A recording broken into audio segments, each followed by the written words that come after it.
Alright, aligning the blade with where the groove is going to go for my drawer parts.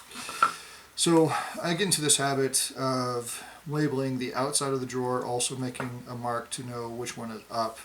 That way when I get into ripping on the saw, if I'm not looking at my marks, that I know I'm cutting on the outside of the drawer. And yeah, everybody does that once, but never again. So I've done this here, so I've marked all these parts. They're also aligned with the arrows all facing the fence. So I have kind of the system, I'll do one, then the other, then the other. The thing that I'm watching for now is location of the width of the tooth or the kerf that's going to be made here. Cutting all the way through, I'm not going to go past or outside of where any of the dovetail is. And I can double check that here, because where the half pin is, it clears the blade, and I'll be able to run these things through. All of this is going to be predicated on the back.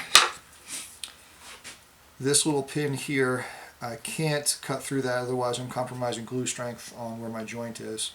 And I want to set this up in such a way that I'm cutting farther down on all of the parts, and then I'll bump the saw over to make a slightly larger kerf, and then that will be the last pass that I make on the back. A lot of people would ask why not use a dado blade, which is a fair question. I've got one trick that I want to show you after cutting all of these parts with respect to the back, which would require the exact same location between the fence and the blade, and I need to cut all the way through, so that's why I'm using a single blade opposed to the dado. Alright, let me cut these and I'll show you what's next.